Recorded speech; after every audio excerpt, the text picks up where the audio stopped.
Assalamualaikum warahmatullahi wabarakatuh. Sebelumnya izin memperkenalkan diri, kami di sini dari kelompok 14 akan mempresentasikan tentang analisis dan penyusunan perencanaan pembelajaran berdasarkan kasus nyata di sekolah. Sebelumnya izin memperkenalkan diri, nama saya Gina Amalia dengan NIM 17076255035 dan juga rekan saya Ibnu Sajidin Arafif dengan NIM 17076255043. Saya di sini akan menjelaskan tentang latar belakang kenapa kita perlu menganalisis permasalahan pembelajaran ini. Yang pertama, kasus ini menunjukkan bahwa proses pembelajaran di SMK belum berjalan optimal karena yang pertama, perencanaan pembelajaran ini belum berdasarkan kebutuhan peserta didik. Melakukan pembelajaran tanpa adanya melihat kebutuhan dari peserta didiknya. Lalu yang kedua, tujuan pembelajaran belum mengacu pada capaian pembelajaran atau CP. Jadi tanpa adanya acuan pembelajaran ini, pembelajaran tidak akan optimal gitu. Lalu yang ketiga, metode pembelajaran ini masih berpusat pada guru. Jadi seperti yang kita tahu, banyak di sekolah-sekolah khususnya SMK ini masih metodenya itu ceramah gitu. Nah, ini kurang efektif karena siswanya itu jadi pasif gitu. Lalu yang keempat, asesmen hanya berfokus pada aspek pengetahuan saja. Lalu yang terakhir, belum menerapkan pembelajaran yang berdiferensiasi gitu kan. Seperti yang kita tahu, siswa itu berbeda-beda gitu. Jadi banyak sekolah yang belum menerapkan pembelajaran yang berdiferensiasi. Lalu yang kedua, saya akan membahas tentang analisis permasalahannya di sini. Permasalahan utama yang terjadi, yang pertama itu pembelajaran masih bersifat administratif. Jadi dokumen-dokumen yang ada ini lebih berfokus pada pemenuhan prosedur daripada mendukung proses pembelajaran yang efektif. Yang kedua, tujuan pembelajaran ini belum terukur, di mana ini berarti kita belum memiliki cara yang jelas untuk mengevaluasi apakah tujuan pembelajaran telah tercapai atau belum. Lalu yang ketiga, metode ceramah mendominasi pembelajaran seperti yang saya sebutkan tadi. Lalu yang keempat, asesmen belum autentik. Dan yang terakhir, perbedaan kemampuan peserta didik belum terakomodasi. Lalu selanjutnya, di sini kita menganalisis penyebab faktor-faktor penyebab kepermasalahannya tadi. Yang pertama itu belum melakukannya asesmen diagnostik. Jadi si guru itu belum melakukan asesmen diagnostik untuk mengetahui diferensiasi antar muridnya. Lalu yang kedua, pemahaman kurikulum belum optimal. Lalu yang ketiga, pembelajaran masih teacher center. Jadi kayak masih menggunakan ceramah-ceramah tadi. Lalu yang keempat, guru belum menerapkan asesmen autentik. Dan yang terakhir, belum menggunakan pembelajaran yang terdiferensiasi. Nah, di sini dampak permasalahan dari kasus-kasus tadi. Yang pertama itu peserta didik jadi kurang aktif gitu, karena tadi pembelajarannya itu masih teacher center, jadi peserta didiknya itu jadi kurang aktif. Lalu yang kedua, motivasi belajar menurun karena peserta didiknya kurang aktif. Jadi motivasi pembelajarannya itu jadi menurun gitu. Lalu yang ketiga, tujuan pembelajaran sulit tercapai karena peserta didiknya kurang aktif, motivasi belajarnya menurun, jadi tujuan pembelajarannya ini sulit tercapai gitu. Lalu yang keempat, perbedaan kemampuan semakin terlihat. Jadi karena si gurunya belum melakukan asesmen diagnostik tadi kan, jadi tidak tahu perbedaan antara siswanya, kemampuan siswanya. Jadi hanya mengasih pembelajaran sesuai yang di prosedur gitu. Jadi nantinya perbedaan kemampuannya itu terlihat gitu karena tidak adanya diferensiasi. Lalu yang kelima, keterampilan abad ke-21 belum berkembang secara optimal. Masih banyak guru-guru yang belum mengerti teknologi dengan baik. Lalu selanjutnya, akan dijelaskan oleh rekan saya. Izinkan saya melanjutkan untuk presentasi kali ini. Nah, setelah tadi telah dijabarkan tentang masalah-masalah yang disediakan, karena ini kan berbentuk studi kasus ya.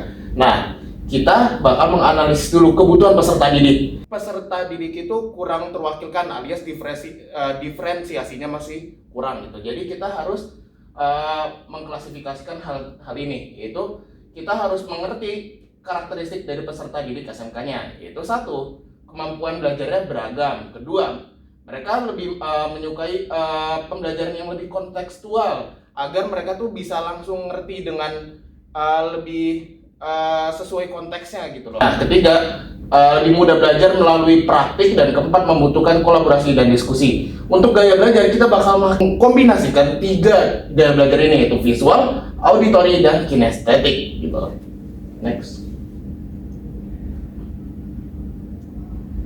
Nah, berikut adalah kebutuhan pembelajaran, kebutuhan yang harus dipenuhi, yaitu asesmen diagnostik. Kita bakal setiap mulai pembelajaran kita bakal melakukan asesmen dulu, tujuannya biar kita bisa mengukur seberapa paham siswa yang akan diajarkan oleh seorang pengajar. Tujuannya biar beliau bisa mengklasifikasikan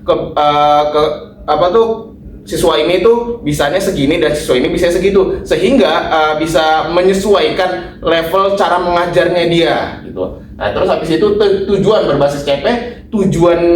Kenapa tujuan pembelajaran harus berbasis CP? Tujuannya adalah agar tujuan pembelajaran yang dilaksanakan pada saat itu sesuai dengan capaian yang diinginkan sejak awal gitu loh. CP kan udah dibentuk bersamaan dengan kurikulum gitu loh. Nah, kita memastikan pembelajaran kali ini, tujuan pembelajaran yang sedang dilaksanakan itu sesuai dengan kompetensi dan hal-hal yang ingin dikuasai dari kurikulumnya. Habis itu kita pakai mode pembelajaran aktif agar siswa lebih merasa lebih terwakilkan gitu, lebih berkontribusi dalam pembelajaran, sehingga kondisi belajar itu siswa ingin mengetahui sesuatu dan siswa berkontribusi atas pengetahuan dia sendiri. Jadi gak cuma dengerin ceramah dan udah gitu loh. Nah, terus habis itu ada pembelajaran berdiferensiasi, yaitu kita mempertimbangkan level-level yang different, level-level yang berbeda dari setiap siswa, karena mau seberapa kita menyaring sekolah ini khusus siswa yang begini dan begitu, pada akhirnya pastinya ada beberapa gap level sedikit atau banyaknya. Nah, kita harus mengakomodasi perbedaan level tersebut dengan cara-cara tertentu gitu loh. Nah, habis itu ada asesmen yang autentik, asesmen yang sesuai dengan pembelajarannya gitu. Dan yang terakhir adalah pemanfaatan teknologi agar siswa itu lebih terbiasa dalam menggunakan teknologi pada saat kuliah maupun pada saat di dunia kerja. Selanjutnya saya akan menjelaskan tentang perencanaan pembelajaran. Nah, kita ngambil contoh mata pelajarannya itu produk kreatif dan kewirausahaan ya, yaitu PKK gitu. Materinya adalah penyusunan strategi pemasaran produk melalui media digital. Kita bakal pakai mode pembelajaran PBL atau problem based learning. Metodenya itu kita bakal berfokus pada diskusi, studi kasus, presentasi, dan penugasan proyek.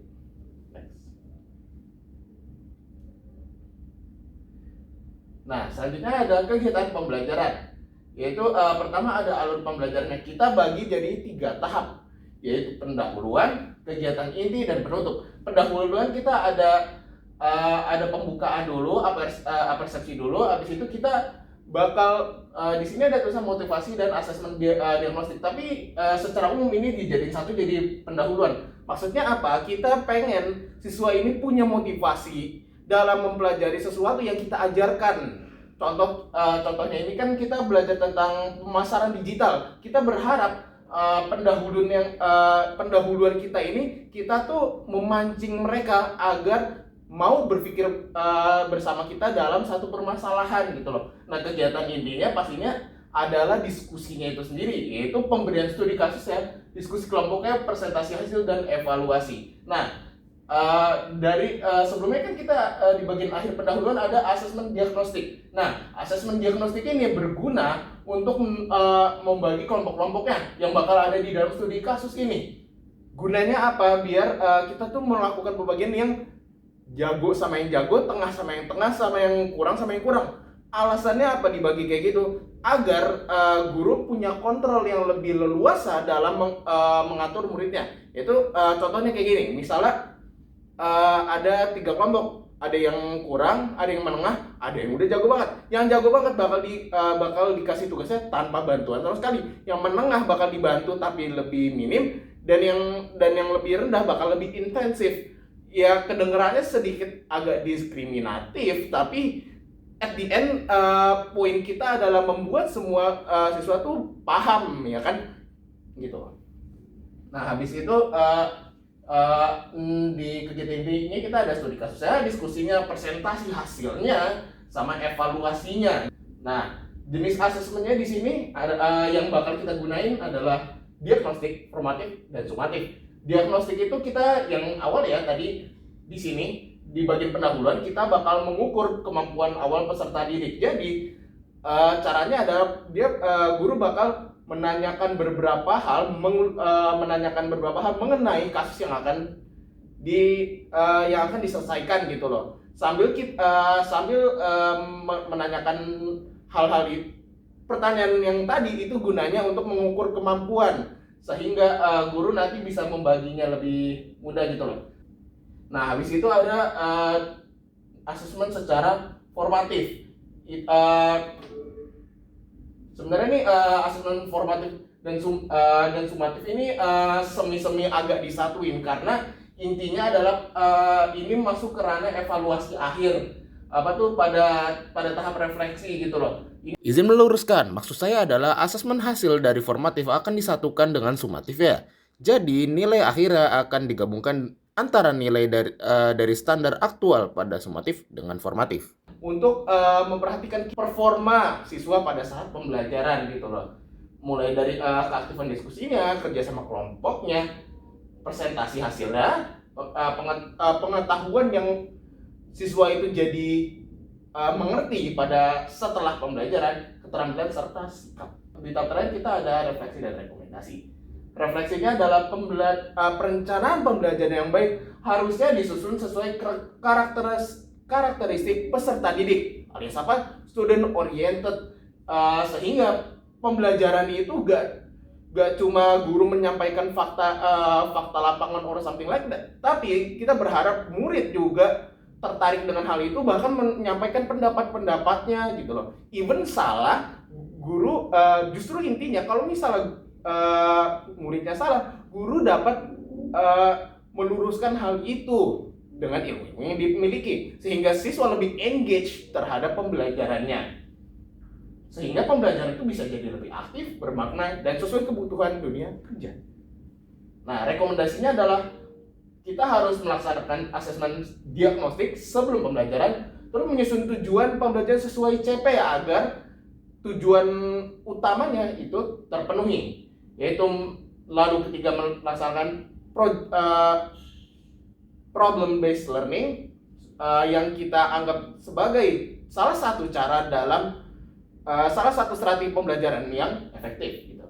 Terus menggunakan pembelajaran yang berdiferensiasi, kelima mengembangkan asesmen yang autentik, dan keenam memanfaatkan teknologi dalam pembelajaran. Sekian presentasi dari kami. Terima kasih atas perhatiannya. Kurang lebihnya mohon maaf. Wassalamualaikum warahmatullahi wabarakatuh.